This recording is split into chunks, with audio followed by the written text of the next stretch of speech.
ദൈവനാമത്തിന് മഹത്വം ഉണ്ടാവട്ടെ. വിതയ്ക്കുന്നവന്റെ ഉപമയാണ് ഇപ്പോൾ നാം പരിശോധിച്ചുകൊണ്ടിരിക്കുന്നത്. കഴിഞ്ഞ ആഴ്ച അതിന്റെ പഠനം നമ്മൾ ആരംഭിച്ചു. ഈ ആഴ്ച നമുക്ക് പഠനം തുടരാം. മത്തായിയുടെ സുവിശേഷം 13-ാം അധ്യായത്തിന്റെ 1 മുതൽ 9 വരെയുള്ള വാക്യങ്ങളും 18 മുതൽ 23 വരെയുള്ള വാക്യങ്ങളും ആദ്യം നമുക്ക് വായിക്കാം. മത്തായി 13-ന്റെ 1 മുതൽ 9 വരെയുള്ള വാക്യങ്ങൾ. അന്ന് യേശു വീട്ടിൽ നിന്ന് പുറപ്പെട്ട് കടലരികെ ഇരുന്നു. വളരെ പുരുഷാരം അവന്റെ അടുക്കൽ വന്നുകൂടുകൊണ്ട് അവൻ പടകിൽ കയറിയിരുന്നു. പുരുഷാരമെല്ലാം കരയിലിരുന്നു. അവൻ അവരോട് പലതും ഉപമകളായി പ്രസ്താവിച്ചെന്തെന്നാൽ, വിതയ്ക്കുന്നവൻ വിതപ്പാൻ പുറപ്പെട്ടു. വിതയ്ക്കുമ്പോൾ ചിലത് വഴിയരികെ വീണു, പറവകൾ വന്ന് തിന്നുകളഞ്ഞു. ചിലത് പാറസ്ഥലത്ത്, ഏറെ മണ്ണില്ലാത്തിടത്ത് വീണു. മണ്ണിന് താഴ്ചയില്ലായികയാൽ ക്ഷണത്തിൽ മുളച്ചു വന്നു. സൂര്യൻ ഉദിച്ചാറെ ചൂട് തട്ടി വേറില്ലായികയാൽ അത് ഉണങ്ങിപ്പോയി. മറ്റു ചിലത് മുള്ളിനിടയിൽ വീണു, മുള്ളു മുളച്ചു വളർന്നതിനെ ഞെരുക്കിക്കളഞ്ഞു. മറ്റു ചിലത് നല്ല നിലത്ത് വീണു, 100, 60, 30 മേനിയായി വിളഞ്ഞു. ചെവിയുള്ളവൻ കേൾക്കട്ടെ. 18 മുതൽ 23 വരെയുള്ള വാക്യങ്ങൾ. എന്നാൽ വിതയ്ക്കുന്നവന്റെ ഉപമ കേട്ടുകൊള്ളുവീൻ. ഒരുത്തൻ രാജ്യത്തിന്റെ വചനം കേട്ടിട്ട് ഗ്രഹിക്കാഞ്ഞാൽ ദുഷ്ടൻ വന്ന് അവന്റെ ഹൃദയത്തിൽ വിതയ്ക്കപ്പെട്ടത് എടുത്തു കളയുന്നു. ഇതത്ര വഴിയരികെ വിതയ്ക്കപ്പെട്ടത്. പാറസ്ഥലത്ത് വിതയ്ക്കപ്പെട്ടതോ ഒരുത്തൻ വചനം കേട്ടിട്ട് ഉടനെ സന്തോഷത്തോടെ കൈക്കൊള്ളുന്നതാകുന്നു. എങ്കിലും വേരില്ലാതിരിക്കാൽ അവൻ ക്ഷണികനത്രേ. വചനനിമിത്തം ഞെരുക്കമോ ഉപദ്രവമോ നേരിട്ടാൽ അവൻ ക്ഷണത്തിൽ ഇടറിപ്പോകുന്നു. മുള്ളിനിടയിൽ വിതയ്ക്കപ്പെട്ടതോ ഒരുത്തൻ വചനം കേൾക്കുന്നുവെങ്കിലും ഈ ലോകത്തിന്റെ ചിന്തയും ധനത്തിന്റെ വഞ്ചനയും വചനത്തെ ഞെരുക്കിയിട്ട് നിഷ്ഫലനായി തീരുന്നതാകുന്നു. നല്ല നിലത്ത് വിതയ്ക്കപ്പെട്ടതോ ഒരുത്തൻ വചനം കേട്ട് ഗ്രഹിക്കുന്നതാകുന്നു. അത് വിളഞ്ഞ് 100, 60, 30 മേനി നൽകുന്നു. ഈ ഉപമയാണ് കഴിഞ്ഞ ക്ലാസ്സിൽ നമ്മൾ പഠിക്കാനായിട്ട് തുടങ്ങിയത്. പഠിക്കാൻ തുടങ്ങിയപ്പോൾ നമ്മൾ പറഞ്ഞ ഒരു പ്രധാനപ്പെട്ട കാര്യം, ഈ ഉപമയിലെ 3 പ്രധാനപ്പെട്ട കാര്യങ്ങളാണ് നമ്മളുടെ ശ്രദ്ധയിലേക്ക് വരേണ്ടത് എന്നാണ്. 1 വിത്ത്, 2 വിതയ്ക്കുന്നവൻ, 3 അത് വീണ മണ്ണ് അല്ലെങ്കിൽ നിലം. ഈ 3 കാര്യങ്ങളാണ് ഏറ്റവും പ്രധാനപ്പെട്ടത്. വിത്ത് ദൈവത്തിന്റെ വചനമാണ്. വിതയ്ക്കുന്നവൻ വചനം പങ്കുവെക്കുന്നവനാണ്. വീണ നിലം അല്ലെങ്കിൽ മണ്ണെന്ന് പറയുന്നത് മനുഷ്യന്റെ ഹൃദയമാണ്. എന്നിട്ട് അതിൽ ഓരോന്നോരോന്നായിട്ട് നോക്കുവാനായിട്ടാണ് നമ്മൾ കഴിഞ്ഞ ആഴ്ച തുടങ്ങിയത്. അതിൽ വിത്ത് എന്താണെന്നും വിത്തിന്റെ സാധ്യതകൾ എന്തൊക്കെയാണെന്നും നമ്മൾ പരിശോധിക്കുകയുണ്ടായി. വിത്തിൽ ഒന്നാമത് ജീവനുണ്ട്. രണ്ടാമത് ജീവനുള്ളത് കൊണ്ട് തന്നെ അത് വളരുകയും ഫലം പുറപ്പെടുവിക്കുകയും ചെയ്യും. ഏത് തരത്തിലുള്ള ഫലമൊക്കെയാണ് പുറപ്പെടുവിക്കേണ്ടതെന്നും നാം കണ്ടിരുന്നു. പിന്നെ വിത്തിനെ കുറിച്ച് നമ്മൾ അറിഞ്ഞിരിക്കേണ്ട കാര്യം, അത് നടണം, അതിനെ പരിചരിക്കണം, സംരക്ഷിക്കണം. ഈ 3 കാര്യങ്ങൾ ചെയ്താൽ മാത്രമേ വിത്ത് വളർന്ന് ഫലം പുറപ്പെടുവിക്കുകയുള്ളൂ എന്ന് കണ്ടല്ലോ. അപ്പൊ അത് ഏറ്റവും പ്രധാനമായിട്ട് ഫോക്കസ് ചെയ്യുന്നത് നാം കേൾക്കുന്നതിനെയാണ്.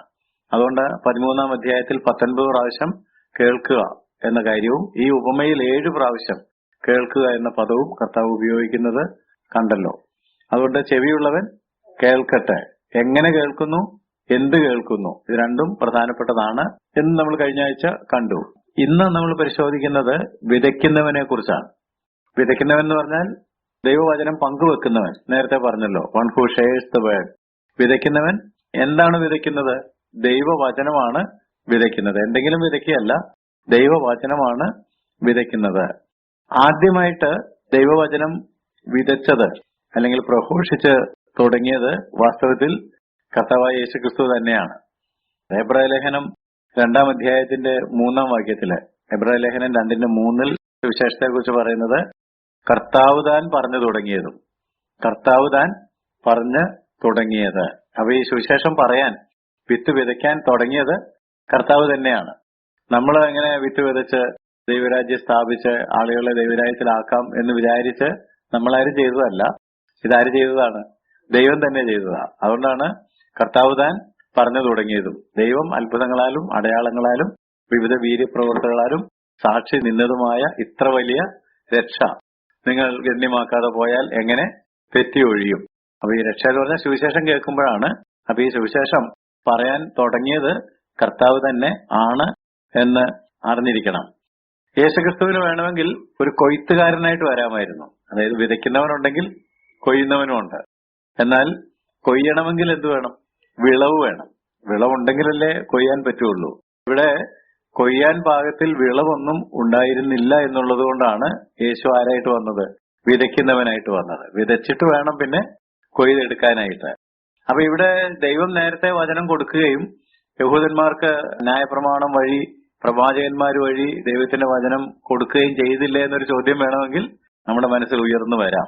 പക്ഷെ അവിടെ അറിഞ്ഞിരിക്കേണ്ട ഒരു പ്രധാനപ്പെട്ട കാര്യം, യഹൂദ ജനം ഒരു രാഷ്ട്രം എന്നുള്ള നിലയ്ക്ക് ദൈവത്തിന്റെ മാറ്റമില്ലാത്ത വചനത്തെ റിജക്ട് ചെയ്തു. കർത്താവിനെ തന്നെ തിരസ്കരിച്ചു കളഞ്ഞു. കർത്താവിന്റെ വചനത്തെയും തിരസ്കരിച്ചു. അത് വേണ്ട തരത്തിൽ ദൈവം കൊടുത്തതുപോലെ ഉൾക്കൊള്ളാതെ അതിനെ ആചാരങ്ങളും അനുഷ്ഠാനങ്ങളും ട്രഡീഷൻസ് ഓഫ് മെൻ എന്ന് വേണമെങ്കിൽ പറയാം, മനുഷ്യരുടെ സമ്പ്രദായങ്ങളായിട്ട് ചുരുക്കിക്കളഞ്ഞു. അതുകൊണ്ടാണ് കർത്താവ് വന്നിട്ട് നിങ്ങൾ സമ്പ്രദായങ്ങളാൽ ദൈവകൽപ്പന ലംഘിക്കുന്നത് എന്ത് എന്ന് ചോദിച്ചത്. പല സമ്പ്രദായങ്ങളെയും കർത്താവ് ലംഘിച്ച് കാണിക്കുകയും ചെയ്തു. സമ്പ്രദായങ്ങളിലേക്ക്, ആചാരങ്ങളിലേക്ക്, അനുഷ്ഠാനങ്ങളിലേക്ക് പോയപ്പോൾ വാസ്തവത്തിൽ എന്ത് നടക്കുന്നില്ല? വിത നടക്കുന്നില്ല. ദൈവത്തിന്റെ വചനം വിതയ്ക്കുന്നതിന് പകരം ആചാരാനുഷ്ഠാനങ്ങൾ വിതയ്ക്കുകയും പരിപോഷിപ്പിക്കുകയും ചെയ്യുന്ന രീതി യഹൂദന്മാരുടെ ഇടയിലുണ്ടായി. ശാസ്ത്രിമാരും പരീശന്മാരുമാണ് അതിന് മുൻകൈ എടുത്തത്. വാസ്തവത്തിൽ അവരായിരുന്നു വചനം ദൈവത്തിൽ നിന്ന് പ്രാപിച്ചിട്ട് ശരിയായ തരത്തിൽ അതിനെ വിതയ്ക്കേണ്ടത്. എന്നാൽ ദൈവവചനമാകുന്ന വിത്തിനെ അവരുടെ സമ്പ്രദായങ്ങളും ആചാരങ്ങളും കൊണ്ട് അവര് തകർത്ത് കളഞ്ഞു. അപ്പൊ യേശു വന്നിട്ട് ചെയ്തത് എന്താണെന്ന് ചോദിച്ചാല് ഈ ആചാരങ്ങളെയും അനുഷ്ഠാനങ്ങളെയും തകർത്ത് കളഞ്ഞു. അതുകൊണ്ടാണ് നമ്മൾ ഈ ആചാരാനുഷ്ഠാനങ്ങൾക്ക് പ്രാധാന്യം കൊടുക്കാത്തത്. ഈ ആചാരങ്ങളെയും അനുഷ്ഠാനങ്ങളെയും തകർത്തത് എന്തിനാ? തകർത്തത് ഞാൻ തകർക്കുന്നവനാണെന്ന് കാണിക്കാൻ വേണ്ടിയല്ല, വിത്ത് വീണ്ടെടുക്കാൻ വേണ്ടിയാണ്. ദൈവം വചനം വഴി, ന്യായപ്രമാണം വഴി, പ്രവാചകന്മാർ വഴി കൊടുത്ത വിത്ത് ഉണ്ട്. പക്ഷെ വിത്ത് ആചാരങ്ങൾക്കിടയിൽ കിടന്ന് കെട്ടുപോകുന്ന ഒരവസ്ഥയിലായിരുന്നപ്പോഴാണ് കർത്താവ് വന്നിട്ട് ആചാരങ്ങളെയും അനുഷ്ഠാനങ്ങളെയും തകർത്തിട്ട് നഷ്ടപ്പെട്ടു പോയ വിത്തിനെ എന്ത് ചെയ്തു? വീണ്ടെടുത്തിട്ട് അത് വിതയ്ക്കാനായിട്ട് തുടങ്ങി. അത് വിതയ്ക്കാനായിട്ട് തുടങ്ങിയപ്പോൾ വാസ്തവത്തിൽ നമുക്ക് വേണമെങ്കിൽ ഇങ്ങനെ പറയാം, ഈ വിത്തെന്ന് പറയുന്നതിന് എപ്പോഴും ഒരു ആവരണമുണ്ട്, അല്ല ഒരു തൊണ്ടുണ്ട്. ആ തൊണ്ട് പൊട്ടിയെങ്കിൽ മാത്രമേ, നെല്ലാണെങ്കിൽ അതിന് തവിടുണ്ട്, ഭൂമിയുണ്ട്. മാങ്ങയാണെങ്കിൽ മാങ്ങ ഇട്ട് നല്ലതായിട്ട് വരണമെന്ന് ആഗ്രഹിക്കുന്ന ആളുകൾ പലരും അതിന്റെ കട്ടിയുള്ളത് കട്ട് ചെയ്തിട്ട് പരിപ്പെടുത്താണ് നടുന്നത്. നിങ്ങൾ കണ്ടിട്ടുണ്ടെന്ന് എനിക്കറിയാൻ പാടില്ല. പരിപ്പെടുത്ത് നട്ടാൽ വേഗം മുളച്ചു വരികയും റിസൾട്ട് വേഗം കിട്ടുകയും ചെയ്യും. അപ്പൊ കർത്താവ് ഈ ആചാരാനുഷ്ഠാനങ്ങൾ തകർത്തു എന്നൊക്കെ പറയുമ്പോൾ നമ്മൾ മനസ്സിലാക്കേണ്ടതെന്ന് വെച്ചാൽ പരിപ്പെടുത്തു എന്നുള്ളതാണ് മനസ്സിലാക്കേണ്ടത്. എടുക്കേണ്ട പരിപ്പ് എടുത്തു. അല്ലെങ്കിൽ തവിടിനും ഉമിക്കും ഒന്നും അല്ല പ്രാധാന്യം. ആരാണ് ഈ തവിടിനും ഉമിക്കും പ്രാധാന്യം കൊടുത്തത്? പരീശന്മാരും ശാസ്ത്രിമാരുമാണ്. അപ്പൊ കുറച്ചുകൂടെ വ്യക്തമായിട്ട് പറയുകയാണെങ്കിൽ mere letter of the word എന്ന് വേണമെങ്കിൽ പറയാം. വചനത്തിന്റെ പുറന്തോടാണ് അക്ഷരത്തിന്റെ ശുശ്രൂഷ. അക്ഷരം വിതയ്ക്കുക എന്നുള്ളതിലാണ് പരീശന്മാരും ശാസ്ത്രിമാരും താല്പര്യമെടുത്തത്. അതിനകത്തിരിക്കുന്ന പരിപ്പെടുത്ത് വിതയ്ക്കുന്നതിന് പകരം ജീവൻ ഇരിക്കുന്നത് പരിപ്പിനകത്താണ്, തോടിനകത്തല്ല. അതുകൊണ്ടാണ് നമ്മൾ ഉമിയും തവിടും എല്ലാം കളയുന്നത്. അപ്പൊ അതിനകത്തിരിക്കുന്ന വിത്തിന്റെ കാമ്പ് എന്ന് പറയുന്നത്, അതിനകത്താണ് എന്തിരിക്കുന്നത്? ജീവൻ ഇരിക്കുന്നത്. ഇത് പരീശന്മാരും ശാസ്ത്രിമാരും ചെയ്തു എന്ന് പറയുമ്പോൾ ഇന്ന് വിശ്വാസികളുടെ ഇടയിലും ഇതേ പ്രക്രിയ നടക്കുന്നുണ്ട്. എന്ന് പറഞ്ഞാൽ ഇപ്പോഴും നമ്മൾ എന്തിന്റെ ശുശ്രൂഷയിലേക്ക് പോകുന്നുണ്ട്? അക്ഷരത്തിന്റെ ശുശ്രൂഷയിലേക്ക് പോകുന്നുണ്ട്. വചനത്തിന്റെ അകക്കാമ്പിലേക്ക് പോകാതെ പിടിക്കരുത്, രുചിക്കരുത്, തൊടരുത്, ആചരിക്കരുത്. കൊലോസ്യ ലേഖനത്തിനകത്താണെങ്കിൽ കൃത്യമായിട്ട് അത് പറഞ്ഞിട്ടുണ്ട്. ന്യായപ്രമാണത്തിന്റെ പ്രവൃത്തികൾ ഗലാത്യ ലേഖനത്തിൽ പറഞ്ഞിരിക്കുന്ന ആരെയും രക്ഷിക്കുകയല്ല, എങ്കിലും നമ്മള് പെരുന്നാൾ, വാവ്, ശബത്ത് ഇങ്ങനെ കാര്യങ്ങൾ ആചരിക്കുന്നു. യഹൂദന്മാർക്ക് പല ആചാര നിയമങ്ങളുണ്ടായിരുന്നു. ചില സ്ഥലങ്ങളിൽ പോകാൻ പാടില്ല, ചില ദിവസങ്ങളിൽ അടങ്ങിയിരിക്കണം, ചില മാസങ്ങൾ ആചരിക്കണം, അമാവാസി, പൗർണമി, ഇങ്ങനെയുള്ള കാര്യങ്ങള്. പക്ഷെ ഇതെല്ലാം ആചരിച്ചത് കൊണ്ട് മാത്രം കാര്യം തീരുന്നില്ല. നമ്മളിതിനു മുമ്പ് പഠിച്ചത് ഓർക്കുന്നുണ്ടെങ്കിൽ, നിങ്ങൾ ഘനമേറിയത് വിട്ടുകളയുന്നു എന്ന് ശാസ്ത്രിമാരോടും പരീശന്മാരോടും പറഞ്ഞല്ലോ, അല്ലേ? ഘനമേറിയത് വിട്ടുകളഞ്ഞിട്ട് വേണ്ടാത്ത വലിയ കാര്യങ്ങളൊക്കെയാണ് ചെയ്തുകൊണ്ടിരിക്കുന്നത്. അപ്പൊ അത് ത്യജിച്ച് കളയാതിരിക്കുകയും ഇത് അതിനേക്കാൾ പ്രധാനപ്പെട്ടതാണെന്ന് മനസ്സിലാക്കുകയും ചെയ്യണം എന്ന് പറഞ്ഞ കാര്യം ഇന്ന് വിശ്വാസികളുടെ ഇടയിലുമുണ്ട്. വിശ്വാസികളുടെ കൂട്ടത്തിലും ഇപ്പൊ ആരുണ്ട്? ശാസ്ത്രിമാരും പരീശന്മാരും ഉണ്ട്. അവർ പരീക്ഷ പ്രമാണത്തിൽ പിടിച്ചിട്ട് അക്ഷരത്തിന്റെ പ്രമാണങ്ങളിലേക്ക് മാറിപ്പോയിട്ട് അതിന്റെ അകക്കാമ്പ് നഷ്ടപ്പെടുത്തി കളയുന്നുണ്ട്. അതുകൊണ്ട് വിതയ്ക്കുന്നവൻ എന്തെങ്കിലും വിതച്ചാൽ പോരാ, അല്ലെങ്കിൽ കുറച്ച് തോട് വിതച്ചാൽ പോരാ. എന്ത് വിതയ്ക്കണം? വിത്ത് വിതയ്ക്കണം. വിത്തിനകത്ത് ജീവനുള്ള ഭാഗം എടുത്ത് അത് വേണം വിതയ്ക്കാനായിട്ട്. കാരണം ജീവൻ വിതച്ചെങ്കിലേ ജീവൻ ഉണ്ടാവുകയുള്ളൂ. ജീവൻ ഉണ്ടാകണമെങ്കിൽ ജീവനുള്ള സാധനം, ജീവനുള്ള ഭാഗം ആണ് വിതയ്ക്കേണ്ടത്. അല്ലാതെ അക്ഷരം വിതച്ചാൽ ആത്മാവിനെ കൊയ്യാൻ ഒക്കുകയല്ല. അതുകൊണ്ടാണ് കർത്താവ് പറഞ്ഞ, ഞാൻ നിങ്ങളോട് സംസാരിച്ച വചനം ജീവനും ആത്മാവുമാണ്. അതുകൊണ്ടാണ് അവന്റെ ഉപദേശം കേട്ടപ്പോൾ ആളുകൾ വിസ്മയിച്ചു. ശാസ്ത്രിമാരെ പോലെ അല്ല അധികാരമുള്ളവനായിട്ട് ഒരു വ്യത്യസ്ത ശൈലിയിലാണ് കർത്താവ് വചനം ശുശ്രൂഷിക്കുന്നത് എന്നുള്ളത് പെട്ടെന്ന് ആളുകൾക്ക് മനസ്സിലായില്ലേ? അത് തന്നെ ഞാനിപ്പോ പറഞ്ഞത്. അവരുടെ ശുശ്രൂഷ അക്ഷരത്തിന്റെ ശുശ്രൂഷ ആയിരുന്നെങ്കിൽ കർത്താവ് ആത്മാവിലാണ് ശുശ്രൂഷിച്ചത്. അപ്പൊ ഈ വചനം വിതയ്ക്കുന്ന ഒരു വിതക്കാരന് വേണ്ടതായിട്ടുള്ള ചില പ്രത്യേകതകൾ, സവിശേഷതകൾ എന്തൊക്കെയാണെന്ന് ആദ്യം നമുക്കൊന്ന് നോക്കുകയാണെങ്കിൽ, ഒന്നാമത് വിശ്വാസം വേണം. വിതയ്ക്കണമെങ്കിൽ വിശ്വാസം വേണം. ഒരു വിത്ത് കുഴിച്ചിട്ടിട്ട് ഉണ്ടാകുകയില്ല എന്ന് കരുതിയാൽ, വിശ്വാസം ഇല്ലെങ്കിൽ വിതച്ചിട്ട് എന്തെങ്കിലും കാര്യമുണ്ടോ? വിതയ്ക്കുമ്പോൾ ഒന്നാമത് എന്ത് വേണം? വിശ്വാസം വേണം. ഇത് ഫലം കായ്ക്കും, ഇത് കിളിർക്കും. അത് നമ്മുടെ കയ്യിലല്ല ഇരിക്കുന്നത്. ആണോ? ഇത് കിളിർപ്പിക്കുന്ന സാങ്കേതിക വിദ്യ നമ്മുടെ കയ്യിലാണോ ഇരിക്കുന്നത്?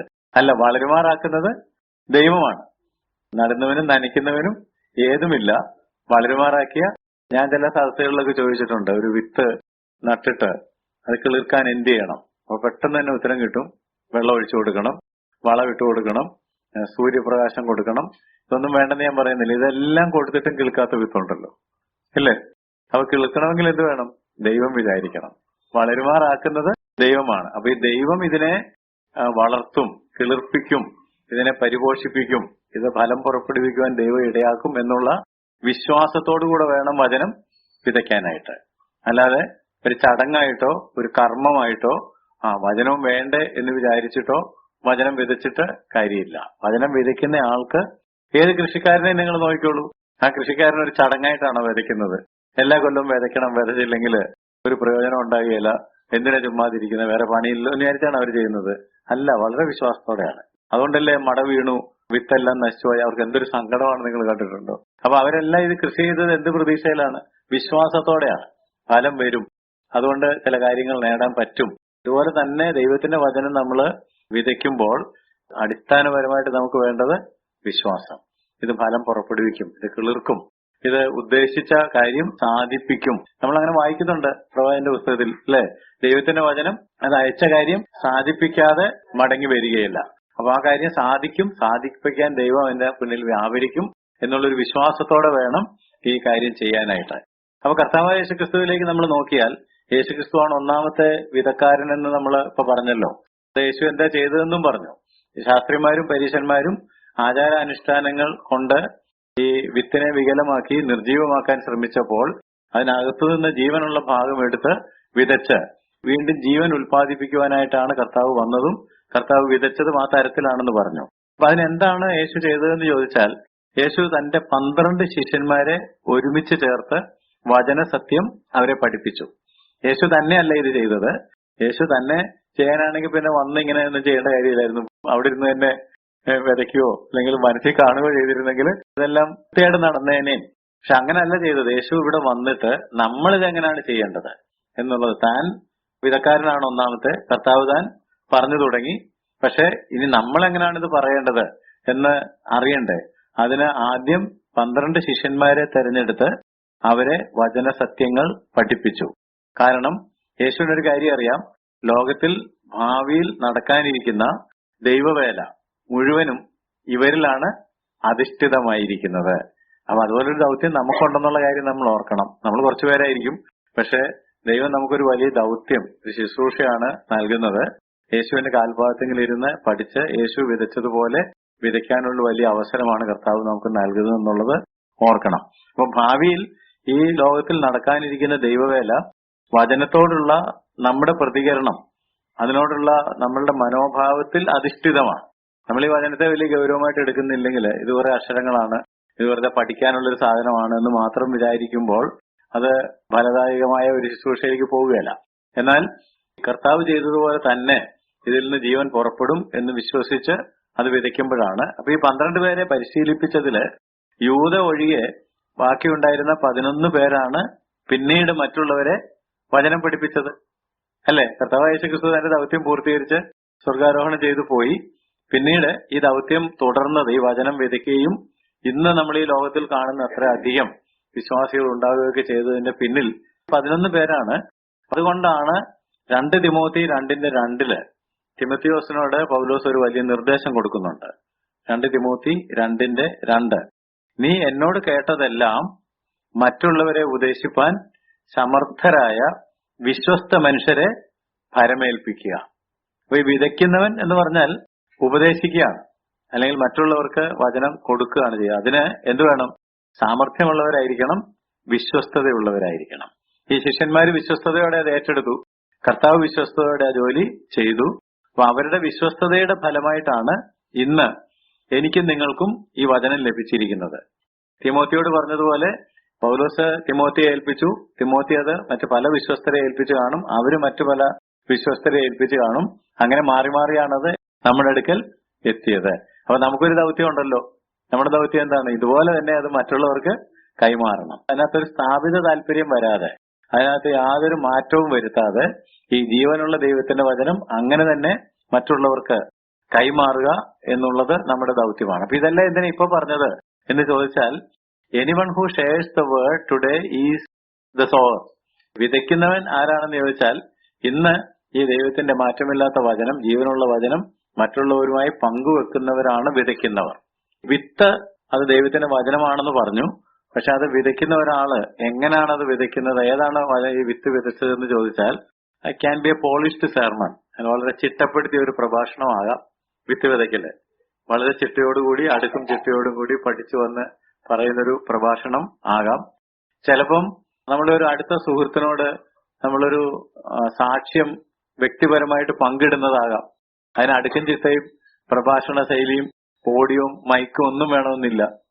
അങ്ങനൊന്നും ആവശ്യമില്ല. ഒരു സ്നേഹിതനോട്, നമ്മുടെ ഒരു സുഹൃത്തിനോട്, നമ്മുടെ ഒരു അയൽവക്കക്കാരനോട്, നമ്മുടെ ഒരു സഹപ്രവർത്തകനോട് നാം നമ്മുടെ അനുഭവ സാക്ഷ്യം ദൈവവചനത്തിന്റെ അടിസ്ഥാനത്തിൽ ചിലപ്പോൾ പങ്കുവെക്കുന്നതായിരിക്കും. Simple witness to a friend എന്ന് വേണമെങ്കിൽ പറയാം. ചിലപ്പോൾ ഇപ്പൊ കത്തെഴുത്ത് കുറവാണ്, പക്ഷെ ഇമെയിലും SMS ഒക്കെ ഇടാറുണ്ടല്ലോ, വോയിസ് ക്ലിപ്പും ഒക്കെ ഇടാറുണ്ട്. അപ്പൊ അതിനകത്ത് ദൈവവചനം ചേർത്ത് പറഞ്ഞ ഒരു കാര്യമായിരിക്കും. വിഷമത്തിലിരുന്ന ഒരാളെ സാന്ത്വനപ്പെടുത്തുന്നതിനായിട്ടോ അല്ലെങ്കിൽ രക്ഷയിലേക്ക് നയിക്കുന്നതിനായിട്ടോ നമ്മൾ കത്തിലെഴുതിയ ഒരു എഴുത്തോ ഇമെയിലിൽ കൊടുത്ത ഒരു സെന്റൻസോ. ചിലര് രാവിലെ തോറും എല്ലാ ദിവസവും വാക്യങ്ങൾ അയക്കുന്നവരൊക്കെ ഉണ്ട്, അല്ലേ? ഒക്കെ അയക്കുമ്പോൾ വാസ്തവത്തിൽ എന്താ ചെയ്യുന്നത്? നാം വിതയ്ക്കുകയാണ്. ഒരു പാട്ടുമാകാം. കാരണം ഈ വചനത്തിൽ ചിട്ടപ്പെടുത്തിയ ഗാനങ്ങളുണ്ട്. ഗാനങ്ങൾ ഇഷ്ടമുള്ള ആളുകളുണ്ട്. അവർക്ക് ഗാന രൂപത്തിൽ ഈ വചനം നമുക്ക് കൊടുക്കാനായിട്ട് സാധിക്കും. ഇതെല്ലാം വിതയാണെന്നാണ് പറഞ്ഞത്. വിത എന്ന് പറഞ്ഞാൽ പ്ലാറ്റ്ഫോമിൽ നിന്ന് പ്രസംഗിക്കുന്നത് മാത്രം അല്ല, അതൊരു ടൈപ്പാണ്. അത് ഞാൻ പോളിഷ്ഡ് സെർമൺ എന്ന് പറഞ്ഞത്. അൺപോളിഷ്ഡ് ആയിട്ടുള്ളതാകാം. പക്ഷെ ഇതിനകത്ത് എല്ലാം എന്തുണ്ടാകണം? വചനം ഉണ്ടാകണം. കാരണം വിത്ത് എന്ന് പറയുന്നത് ദൈവ വചനമാണ്. ചുമ്മാതെ പാട്ടുപാടി ആശ്വസിപ്പിച്ചാൽ പോരാ. അതിനകത്ത് എന്ത് വേണം? വചനം ഉണ്ടാകണം. പ്രാർത്ഥിക്കുന്നതാണെങ്കിലും അതിനകത്ത് എന്ത് വേണം? വചനം ഉണ്ടാകണം. ഈ വചനം പൊതിഞ്ഞ പാട്ടുകൾ, പ്രാർത്ഥനകൾ, പങ്കിടലുകൾ, സാക്ഷ്യങ്ങൾ എല്ലാം നാം വിത്ത് വിതയ്ക്കുകയാണ്. അത് ആളുകളുടെ ഹൃദയത്തിൽ ചെന്ന് വീഴുകയാണെന്നുള്ള കാര്യം അറിഞ്ഞിരിക്കണം. വിതയ്ക്കുമ്പോൾ നമ്മൾ ശ്രദ്ധിക്കേണ്ട മറ്റൊരു കാര്യം, when you sow, don't try to improve on God's spiritual seed.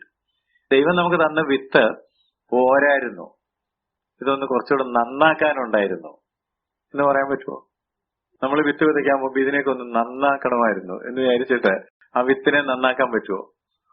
നന്നാക്കാൻ പറ്റിയല്ല. വിത്ത് എങ്ങനെ ഇരിക്കുന്നോ അങ്ങനെ തന്നെ. എല്ലാ വിത്ത് ചിലപ്പോൾ ഒരുപോലെ ആയിരിക്കുകയല്ല. പക്ഷെ എല്ലാം വിത്താണ്. എല്ലാത്തിനും ജീവനുണ്ട്. എല്ലാം ഫലപ്രകടിപ്പിക്കാൻ കപ്പാസിറ്റി ഉള്ളതാണ്.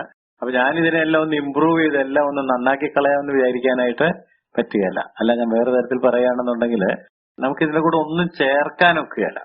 പഴയ നിയമം മുതൽ തന്നെ ഈ കൃഷിയോടുള്ള ബന്ധത്തില് കർത്താവ് നിയമങ്ങൾ കൊടുത്തപ്പോൾ പറഞ്ഞ ഒരു പ്രധാനപ്പെട്ട കാര്യം എന്താണെന്ന് ചോദിച്ചാല്, നിന്റെ വയലിൽ കൂട്ടുവിത്ത് വിതയ്ക്കരുത്.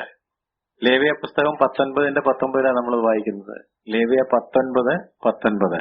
നിന്റെ വയലിൽ വിത്ത് വിതയ്ക്കാം, പക്ഷെ എന്ത് വിതയ്ക്കരുത്? കൂട്ടുവിത്ത് വിതയ്ക്കരുത്. കൂട്ടുവിത്ത് വിതയ്ക്കരുത് എന്ന് പറഞ്ഞാൽ 2 kinds of seeds എന്നതിന്റെ അർത്ഥം. 2 തരം വിത്തുകൾ വിതയ്ക്കരുതെന്ന്. അങ്ങനെ ചെയ്യാറില്ലല്ലോ. ഇപ്പൊ പിന്നെ ഇടവിള എന്നൊക്കെ പറഞ്ഞ് ചിലത് ഇടാറുണ്ട്. പക്ഷെ ഒരു മെയിൻ ക്രോപ്പ് ഉണ്ട്, അല്ലേ?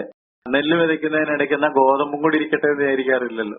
വാഴ കൃഷി ചെയ്യുന്നതിനിടയ്ക്ക് എന്നാല് കപ്പയും കൂടി ഇരിക്കട്ടെ. ചിലര് ആത്തി പിടിച്ചിട്ട് വല്ല കൊണ്ട് കുത്തുന്നുണ്ടായിരിക്കും. പക്ഷെ ഒരു നല്ല കർഷകൻ എന്ത് ചെയ്യല, രണ്ടു തരം വിത്ത് ഒരു സ്ഥലത്ത് നടുകയല്ല, വിതയ്ക്കുകയല്ല. അപ്പൊ അറ്റൻഷൻ പോവും. രണ്ടിനും രണ്ട് ട്രീറ്റ്മെന്റ് ആണ് വേണ്ടത്, അല്ലെ? കപ്പയും വാഴയും ഒരുപോലല്ല, നെല്ലും ഗോതമ്പും ഒരുപോലല്ല. അതുകൊണ്ട് ഇത് രണ്ടെണ്ണം കൂട്ടി ഒരിക്കലും വിതയ്ക്കാറില്ല. ആവർത്തന പുസ്തകം 22-ാം അധ്യായത്തിന്റെ 9-ാം വാക്യത്തിൽ അത് കുറെ കൂടെ വ്യക്തമായിട്ട് പറയുന്നുണ്ട്. ആവർത്തനം 22-ന്റെ 9 നിന്റെ മുന്തിരിത്തോട്ടത്തിൽ വേറൊരു വക വിത്തും ഇടരുത്. ഇത് പ്രായോഗികമായിട്ട് ഇസ്രായേൽ മക്കൾക്ക് കൊടുത്ത നിർദ്ദേശമാണ്. കാരണം അവർ കൃഷി ചെയ്യുന്നവരായിരുന്നു. അവിടെ ഇപ്പോഴും കൃഷിയുണ്ട്, നമ്മളൊക്കെയാണ് കൃഷിയിൽ നിന്ന് പിൻവലിഞ്ഞുകൊണ്ടിരിക്കുന്നത്. അപ്പൊ ഈ കൃഷി ചെയ്യുന്ന ആളുകൾക്ക് ഇത് വളരെ പ്രായോഗികമായിട്ടുള്ള ഒരു അഡ്മോണിഷൻ, ഒരു പ്രബോധനമാണ്. എന്ത്? നിന്റെ വയലിൽ കൂട്ടുവിത്ത് വിതയ്ക്കരുത്, നിന്റെ മുന്തിരിത്തോട്ടത്തിൽ വേറൊരു വക വിത്തും ഇടരുത്. ആത്മീയമായിട്ട് നമ്മൾ അത് എടുക്കുമ്പോൾ അതിനകത്തൊരു ആഴമായ ആത്മീയ സത്യം ഇന്ന് നമ്മൾ ഗ്രഹിക്കാനുള്ളതുണ്ട്. അതെന്താണെന്ന് ചോദിച്ചാല്, ഈ ദൈവവചനം പ്രസംഗിക്കുന്ന സമയത്ത് അത് മാത്രം പോരാ. ഇപ്പൊ അങ്ങനെ ഒരു ട്രെൻഡ് ഉണ്ട്. അതായത് ഈ വചനം മാത്രം പ്രസംഗിച്ചാൽ എന്താ കാര്യം? അതിന്റെ കൂടെ ഫിലോസഫി വേണം, തിയോളജി വേണം, തിയറികൾ വേണം, ട്രഡീഷൻസ് വേണം. ഇങ്ങനെ പലതുമൊക്കെ ആഡ് ചെയ്തെങ്കിൽ മാത്രമേ. അതുകൊണ്ടാണ് നമ്മൾ ഒരു സുവിശേഷ പ്രസംഗം ഉണ്ടെങ്കിൽ ഒരു പ്ലെയിൻ സിമ്പിൾ ആയിട്ട് സുവിശേഷം പറയുന്ന ഒരാളെ അല്ല നമ്മൾ പലപ്പോഴും നോക്കുന്നത്. ഒരു ഡോക്ടർ ഉണ്ടെങ്കിൽ കൊള്ളായിരുന്നു, ഒരു പ്രഗത്ഭനായ വാഗ്മി ഉണ്ടെങ്കിൽ കൊള്ളായിരുന്നു. അപ്പൊ നമ്മൾ എന്താ പറയണത്? വചനം ചുമ്മാ പറഞ്ഞാൽ പോരാ, അതിനകത്തൊരു വാക് സാമർഥ്യം വേണം. അല്ലെങ്കിൽ അതിന്റെ കൂടെ ഒരു ഡോക്ടറേറ്റ്, പോസ്റ്റ് ഡോക്ടറൊക്കെ ചെയ്ത ആളാണ് പിന്നെ കേൾക്കും ആളുകൾ. കാരണം വലിയൊരാളാണ് വന്നിരിക്കുന്നത്. അപ്പൊ ഈ അപ്പോസ്തലന്മാർക്ക് എന്ത് ബിരുദങ്ങളാണ് ഉണ്ടായിരുന്നത്? കർത്താവായ യേശുക്രിസ്തുവിന് എന്ത് ബിരുദമാണ് ഉണ്ടായിരുന്നത് നോക്കുമ്പോൾ യാതൊരു ബിരുദം ഉണ്ടായിരുന്നില്ല. ആ ബിരുദത്തിലൊന്നും അല്ല കാര്യമായിരിക്കുന്നത്. അതിനകത്ത് തിയറികളോ തിയോളജികളോ അതിനകത്ത് മനുഷ്യന്റെ ജ്ഞാനമോ ഒന്നും ഉണ്ടായിരുന്നില്ല. കാരണം ദൈവത്തിന്റെ ആലോചനയോട് നമ്മുടെ ആലോചന ചേരുവോ? ദൈവത്തിന്റെ ചിന്തകൾ തന്നെ നമ്മുടെ ചിന്തകളെക്കാൾ എത്രയോ ഉന്നതമാണ്, അല്ലെ? ദൈവത്തിന്റെ വഴികൾ, ദൈവത്തിന്റെ വിചാരങ്ങൾ എത്രയോ ഉന്നതമാണ്. അപ്പൊ അതിന്റെ കൂടെ കൊണ്ടുവന്നിട്ട് നമ്മൾ പറയാന്നില്ല അത് പോരാ, എന്റെ ഈ ആലോചനയും കൂടെ വെച്ചെങ്കിലേ ഒക്കുള്ളൂ, അത് ഇന്ന തരത്തിൽ കൊടുത്തെങ്കിലേ ഒക്കുള്ളൂ എന്ന് നമ്മൾ പറഞ്ഞിട്ട് നമ്മുടെ ഫിലോസഫികളും നമ്മുടെ തിയറികളും നമ്മുടെ ആചാരങ്ങളും ഒക്കെ അതിനകത്ത് ചേർക്കുമ്പോൾ അപകടമാണ്. DL മൂഡിയോട് ഒരിക്കൽ നിങ്ങൾ ഇത്ര വിജയകരമായിട്ട് സുവിശേഷം പ്രസംഗിക്കാന്റെ രഹസ്യം, അദ്ദേഹം I preach the word, I preach the word, I preach the word എന്നാ പറഞ്ഞത്. ഞാൻ വചനം പ്രസംഗിക്കുന്നു, വചനം പ്രസംഗിക്കുന്നു, വചനം പ്രസംഗിക്കുന്നു, വേറെ ഒന്നും ഞാൻ പ്രസംഗിക്കുന്നില്ലെന്നാ പറഞ്ഞത്. അത് മതി. അല്ല, അപ്പോസ്തലൻ തിമോത്തിയോട് പറഞ്ഞത് എന്താ? 2 തിമോത്തി 4-ാം അധ്യായത്തിന്റെ 2-ാം വാക്യത്തിലുണ്ടല്ലോ, ഈ മൂടി പറഞ്ഞ കാര്യം തന്നെയാ. എന്താ അവിടെ വായിക്കുന്ന അറിയാമോ? 2 തിമോത്തി 4:2 വചനം പ്രസംഗിക്കുക, വചനം പ്രസംഗിക്കുക എന്നാ പറഞ്ഞു, വേറെ ഒന്നും പറഞ്ഞില്ല. യു പ്രീച്ച് ദ വേർഡ് എന്നാ പറഞ്ഞത്. ചെറിയ സെന്റൻസ് ആണത്, അല്ലെ? വചനം പ്രസംഗിക്കുക. അവിടെ തന്നെ പറഞ്ഞിട്ടുണ്ട്, എന്നാൽ ഭാവി കാലത്ത് ഈ വചനം കേൾക്കാൻ താല്പര്യമില്ലാത്ത ആളുകൾ ഉണ്ടാകും, കെട്ടുകഥ കേൾക്കാൻ തിരിയുന്ന കാലം വരും, സത്യത്തിന് ചെവി കൊടുക്കാതെ, പത്യോപദേശം പൊറുക്കാതെ, കർണരസമാകുമാറ് ഉപദേഷ്ടാക്കന്മാരെ പെരുക്കും എന്നൊക്കെ പറഞ്ഞിട്ടുണ്ട്. അപ്പം ആളുകൾക്ക് ഇതിനകത്തെല്ലാമാണ് താല്പര്യം. അതുകൊണ്ട് നമുക്ക് ഇതൊക്കെ കുറച്ച് കൊടുത്തു കളയാമെന്ന് വിചാരിക്കുമ്പോൾ you are not a good sower, നല്ല വിതക്കാരനല്ല. നല്ല വിതക്കാരനാണെങ്കിൽ എന്ത് മാത്രമേ വിതയ്ക്കുള്ളൂ? ജീവനുള്ള, തനിമയുള്ള, മാറ്റമില്ലാത്ത ദൈവത്തിന്റെ വചനം മാത്രമേ വിതയ്ക്കുള്ളൂ. അതിന്റെ കൂടെ കൂട്ടുവിത്ത് ചേർക്കുകയല്ല. കൂട്ടുവിത്ത് ചേർത്താൽ വിള ശരിയാകുകയല്ല, വിള നശിച്ചു പോകും. അല്ലെങ്കിൽ മുന്തിരിത്തോട്ടത്തിൽ വേറെ വക വിത്തുകൾ ഇടുകയല്ല. കാരണം ഈ രണ്ടിനും അറ്റൻഷൻ കൊടുക്കാനൊക്കെയല്ല, രണ്ടും തമ്മിൽ ചേരുകയില്ല. അതുകൊണ്ടാണ് പൗലോസ് പറയുന്നുണ്ട്, കൊരിന്ത്യർക്ക് ചെന്നപ്പം ഞാൻ അവിടെ വന്നപ്പോൾ ക്രൂശിക്കപ്പെട്ട ക്രിസ്തുവിനെ അല്ലാതെ മറ്റൊന്നും അറിയാത്തവനായി നിങ്ങളുടെ ഇടയിൽ ഇരിക്കണമെന്ന് നിർണയിച്ചു. ഒന്നും അറിയാത്തവൻ ആയതുകൊണ്ടല്ല. വാക് സാമർഥ്യമുണ്ട്, ജ്ഞാനമുണ്ട്, തത്വജ്ഞാനമുണ്ട്, കവിതകളുണ്ട്, ഇതെല്ലാം ഇല്ലേ പൗലോസിന്. പക്ഷെ അതെല്ലാം കൂടെ മാറ്റി വെച്ചിട്ട് വചനം മാത്രം. അതിന്റെ കൂടെ ഇതെല്ലാം കൂടെ മിക്സ് ചെയ്യേണ്ട കാര്യമില്ല, അത് ആവശ്യമില്ല എന്നുള്ളത് കൊണ്ട് വചനം മാത്രമാണ്. ഇതൊക്കെ നമുക്ക് മോഡലാണ്. നാം ദൈവത്തിന്റെ മാറ്റമില്ലാത്ത ജീവനുള്ള വചനം അങ്ങനെ തന്നെ. ഒരു വാക്യം കൊടുത്താൽ മതി. ചിലപ്പോ ഞാൻ തന്നെ പറയാറുണ്ട്, അതായത് എന്റെ പ്രസംഗത്തെക്കാൾ നല്ലത് ഒരു വചനം വായിച്ച് കേൾക്കുന്നതുകൊണ്ട് ഒരു വാക്യം കേൾക്ക്, അല്ലെങ്കിൽ വചനഭാഗം വായിക്കാം. നമ്മൾ ഇന്ന് ക്ലാസ് തുടങ്ങുന്നതിന് മുമ്പ് എന്ത് ചെയ്തു? മാറ്റമില്ലാത്ത ദൈവത്തിന്റെ വചനം വായിച്ചു. നമ്മൾ കഴിഞ്ഞ ആഴ്ചയും വായിച്ചതല്ലേ, ഈ ആഴ്ച വായിച്ചില്ലെങ്കിലും കുഴപ്പമില്ല. ആ വായിച്ചു കേട്ട വചനമാണ് ഞാൻ പ്രസംഗിക്കുന്ന വചനത്തെക്കാൾ ഏറ്റവും സ്ഥായിയായിട്ടുള്ളത്. അത് മാറ്റമില്ലാത്ത ദൈവത്തിന്റെ വചനമാണ്. അത് അങ്ങനെ തന്നെ നാം വിതയ്ക്കാൻ, കൊടുക്കാൻ പ്രത്യേകം ശ്രദ്ധിക്കണം. അതിന്റെ കൂടെ യാതൊന്നും ചേർക്കാനായിട്ട് പാടില്ല. Pure word of God. അതുകൊണ്ടാണ് നമ്മൾ തിമോത്തിയിൽ വീണ്ടും വായിക്കുന്നുണ്ട്, സത്യവചനത്തെ യഥാർത്ഥമായി പ്രസംഗിച്ചുകൊണ്ട് ലജ്ജിപ്പാൻ സംഗതിയില്ലാത്ത വേലക്കാരനായി ദൈവത്തിന് കൊള്ളാകുന്നവനായി നിൽപ്പാൻ ശ്രമിക്കുക. 2 തിമോത്തി 2:15 2 തിമോത്തി 4:2 വചനം പ്രസംഗിക്കുക എന്ന് പറഞ്ഞത്. 2:15 പറയാണ് സത്യവചനത്തെ യഥാർത്ഥമായി പ്രസംഗിച്ചുകൊണ്ട്. മനസ്സിലായല്ലോ? അതെന്താ അങ്ങനെ പറയേണ്ടി വന്നത്? സത്യവചനത്തെ യഥാർത്ഥമായി പ്രസംഗിക്കണം എന്ന് പൗലോസ് തിമോത്തിയോട് പറയാൻ എന്താ കാരണം എന്ന് ചോദിച്ചാൽ, പൗലോസിന്റെ മറ്റു ചില ലേഖനങ്ങൾ പരിശോധിച്ചാൽ മതി. ഞാൻ 1-2 ഉദാഹരണങ്ങൾ തരികയാണെന്നുണ്ടെങ്കിൽ പോളയൻ മോഡൽ എന്ന് വേണമെങ്കിൽ ഇതിനെ വിളിക്കാം. പൗലോസിന്റെ മാതൃക 2 കൊരിന്ത്യ ലേഖനത്തിന്റെ 2-ാം അധ്യായത്തിന്റെ 17-ാം വാക്യത്തിൽ വായിക്കുന്നത് ഇങ്ങനെയാണ്: ഞങ്ങൾ ദൈവവചനത്തിൽ കൂട്ടുചേർക്കുന്ന അനേകരെ പോലെ അല്ല. അപ്പൊ അങ്ങനെയുള്ളവരുണ്ട്. വചനത്തിൽ കൂട്ടുചേർക്കുന്ന അനേകരെ പോലെയല്ല, നിർമ്മലതയോടും ദൈവത്തിന്റെ കൽപ്പനയാലും ദൈവസന്നിധിയിൽ സംസാരിക്കുന്നു. We don't add anything to the word of God. ദൈവവചനത്തോടൊന്നും ഞങ്ങൾ കൂട്ടിച്ചേർക്കുന്നില്ല. കൂട്ടുചേർക്കാതെ നിർമ്മലമായിട്ടുള്ള ദൈവവചനം പ്രഘോഷിക്കുന്നു. 2 കൊരിന്ത്യ ലേഖനം 4:2 പൗലോസ് വീണ്ടും പറഞ്ഞു, ലജ്ജാകരമായ രഹസ്യങ്ങളെ ത്യജിച്ച് ഉപായം പ്രയോഗിക്കാതെ ദൈവവചനത്തിൽ കൂട്ടുചേർക്കാതെയും സത്യം വെളിപ്പെടുത്തുന്നു. അപ്പൊ ആ കാലഘട്ടത്തിലും പല ആളുകളും രഹസ്യങ്ങൾ ഉപയോഗിക്കുന്നു, ഉപായങ്ങൾ പ്രയോഗിക്കുന്നു, വചനത്തിൽ കൂട്ടുചേർക്കുന്നു. അപ്പൊ അദ്ദേഹം പറയാണ്, ലജ്ജാകരമായ രഹസ്യങ്ങളെ ത്യജിച്ച് ഉപായം പ്രയോഗിക്കാതെ ദൈവവചനത്തിൽ കൂട്ടുചേർക്കാതെയും എന്ത് വെളിപ്പെടുത്തുന്നു? സത്യം വെളിപ്പെടുത്തുന്നു. അപ്പൊ സത്യവചനത്തെ യഥാർത്ഥമായിട്ട് വെളിപ്പെടുത്തുമ്പോഴാണ് നമ്മൾ ശരിയായ ഒരു വിധക്കാരനാകുന്നത്. അല്ല വെറുതെ എന്തെങ്കിലുമൊക്കെ പ്രസംഗിച്ചാൽ പോരാ. എന്തെങ്കിലുമൊക്കെ പ്രസംഗിച്ചുകൊണ്ടിരുന്നാൽ വിതയ്ക്കുകയല്ല, നിങ്ങൾ നിങ്ങളുടെ ആശയങ്ങൾ വിതയ്ക്കുകയാകും. വിത്ത് എന്താണ്? നിങ്ങളുടെ ആശയങ്ങളല്ല, എന്റെ ആശയങ്ങളല്ല. വിത്ത് ദൈവവചനമാണ്. അപ്പൊ വിത്ത് വിതയ്ക്കുക എന്ന് പറഞ്ഞാൽ മാറ്റമില്ലാത്ത ദൈവവചനം ഒരു കൂട്ടുമില്ലാതെ അങ്ങനെ തന്നെ പ്രഘോഷിക്കണം, അങ്ങനെ തന്നെ കൈമാറണം. ലജ്ജാകരമായ രഹസ്യങ്ങൾ പാടില്ല, ഉപായം പാടില്ല, വചനത്തിൽ കൂട്ട് ചേർക്കാനായിട്ട് പാടില്ല. 1 കൊരിന്ത്യ ലേഖനം 2:1 സഹോദരന്മാരെ, ഞാനും നിങ്ങളുടെ അടുക്കൽ വന്നപ്പോൾ വചനത്തിന്റെയോ ജ്ഞാനത്തിന്റെയോ വൈഭവം കൂടാതെ അത്രേ ദൈവത്തിന്റെ സാക്ഷ്യം നിങ്ങളോട് പ്രസ്താവിപ്പാൻ വന്നത്. ക്രൂശിക്കപ്പെട്ടവനായ ക്രിസ്തുവിനെ അല്ലാതെ മറ്റൊന്നും അറിയാത്തവനായി നിങ്ങളുടെ ഇടയിൽ ഇരിക്കണമെന്ന് ഞാൻ നിർണയിച്ചു. അപ്പൊ അവിടെ വചനത്തിന്റെ എന്ന് പറഞ്ഞിരിക്കുന്നത് വാക്സാമർത്ഥ്യം എന്നുള്ള അർത്ഥത്തിലാണ്, അല്ല ദൈവവചനത്തിന്റെ എന്നല്ല. ഞാൻ നിങ്ങളുടെ അടുക്കൽ വന്നപ്പോൾ വാക്സാമർത്ഥ്യത്തോടോ ജ്ഞാനത്തിന്റെ വൈഭവത്തോടെ അല്ല വന്നത്. പിന്നെ എങ്ങനെ വന്നത്? ക്രൂശിക്കപ്പെട്ട ക്രിസ്തുവിനെ മാത്രം, മാറ്റമില്ലാത്ത ദൈവവചനം മാത്രം.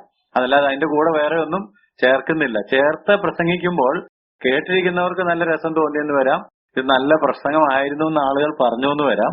പക്ഷെ ശാസ്ത്രിമാരും പരീശന്മാരും ചെയ്ത അബദ്ധം ഉണ്ടാകും, ജീവൻ ഉണ്ടാകുകയല്ല.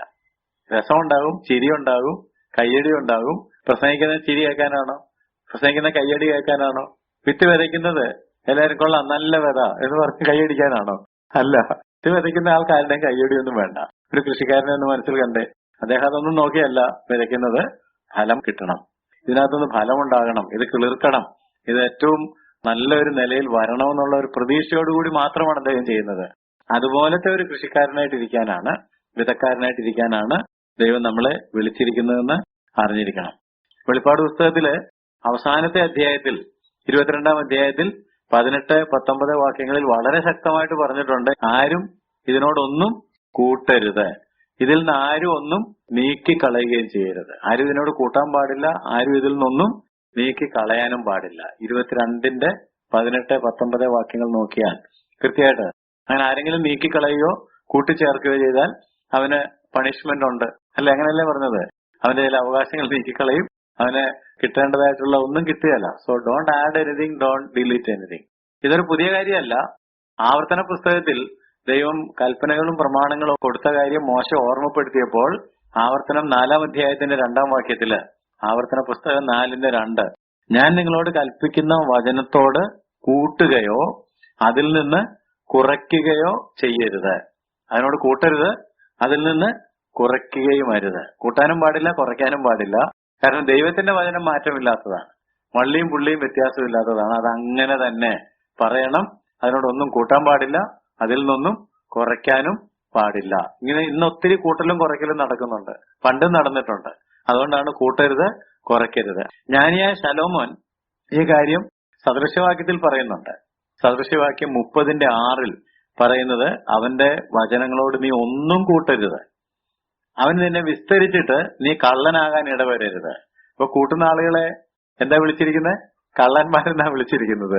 ദൈവം നിന്നെ വിസ്തരിക്കും, അപ്പോൾ നീ കള്ളനാണ് എന്ന് കാണാൻ ഇടയാകരുത്, നീ ഒരു സത്യസന്ധനായിരിക്കണം. അതുകൊണ്ടാണ് സത്യവചനത്തെ യഥാർത്ഥമായി പ്രസംഗിച്ചുകൊണ്ട് എന്ന് പറഞ്ഞത്.